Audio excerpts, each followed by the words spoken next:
ಇನ್ನು ಬಳ್ಳಾರಿಯ ಬ್ಯಾನರ್ ಪ್ರಕರಣಕ್ಕೆ ಸಂಬಂಧಪಟ್ಟಂತೆ ಒಟ್ಟು 11 ಮಂದಿಯ ವಿರುದ್ಧ ಎಫ್ಐಆರ್ ದಾಖಲಾಗ್ತಾ ಇದೆ. ಬ್ರೂಸ್ಪೇಟೆ ಠಾಣೆಯಲ್ಲಿ ಎಫ್ಐಆರ್ ದಾಖಲಾಗಿದೆ.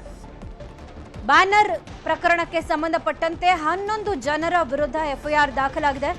ಬ್ರೂಸ್ಪೇಟೆ ಠಾಣೆಯಲ್ಲಿ ಎಫ್ಐಆರ್ ದಾಖಲಾಗಿರುವಂಥದ್ದು ಜನಾರ್ದನ್ ರೆಡ್ಡಿ, ಸೋಮಶೇಖರ ರೆಡ್ಡಿ, ಶ್ರೀರಾಮುಲು ಸೇರಿದಂತೆ 11 ಜನರ ವಿರುದ್ಧ ಎಫ್ಐಆರ್ ಅನ್ನು ದಾಖಲು ಮಾಡಲಾಗಿದೆ. ಕಾಂಗ್ರೆಸ್ ಕಾರ್ಯಕರ್ತರು ನೀಡಿದ ದೂರಿನ ಮೇರೆಗೆ ಎಫ್ಐಆರ್ ದಾಖಲಾಗಿದೆ.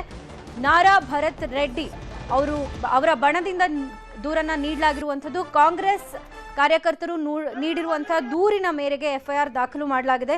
ಜನಾರ್ದನ್ ರೆಡ್ಡಿ, ಶ್ರೀರಾಮುಲು, ಸೋಮಶೇಖರ ರೆಡ್ಡಿ ಸೇರಿದಂತೆ 11 ಜನರ ವಿರುದ್ಧ ಎಫ್ಐಆರ್ ದಾಖಲಾಗಿದೆ.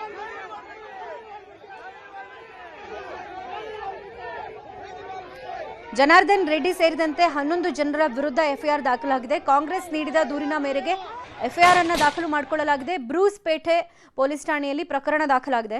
ಬಳ್ಳಾರಿಯಲ್ಲಿ ನಿನ್ನೆ ನಡೆದಂತಹ ಬ್ಯಾನರ್ ಪ್ರಕರಣಕ್ಕೆ ಸಂಬಂಧಪಟ್ಟಂತೆ ಓರ್ವ ವ್ಯಕ್ತಿಯ ಸಾವಾಗಿರುತ್ತೆ. ಈ ಹಿನ್ನೆಲೆ 11 ಜನರ ವಿರುದ್ಧ ಎಫ್ಐಆರ್ ದಾಖಲಾಗಿದೆ. ಈಗ ಗಾಳಿಯಲ್ಲಿ ಗುಂಡು ಹಾರಿಸುವಿಕೆ ಹಾಗೆ ಪೊಲೀಸರ ಮೇಲೆ ಕಲ್ಲು ತೂರಾಟ ಈ ಎಲ್ಲ ಪ್ರಕರಣಗಳ ಹಿನ್ನೆಲೆ ಕಾಂಗ್ರೆಸ್ ನೀಡಿದ ದೂರಿನ ಅನ್ವಯ 11 ಜನರ ವಿರುದ್ಧ ಎಫ್ಐಆರ್ ದಾಖಲಾಗಿದೆ.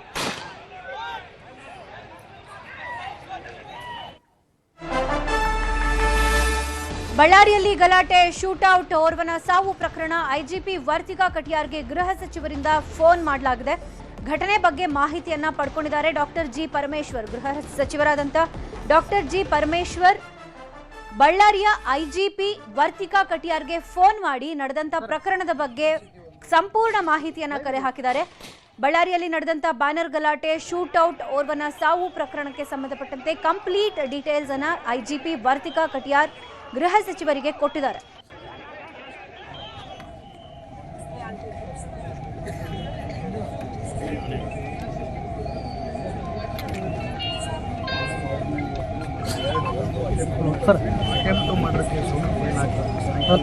ಸರ್ ಪರಿಸ್ಥಿತಿ ಒಂದು ಲೈವ್ ಇದೆ.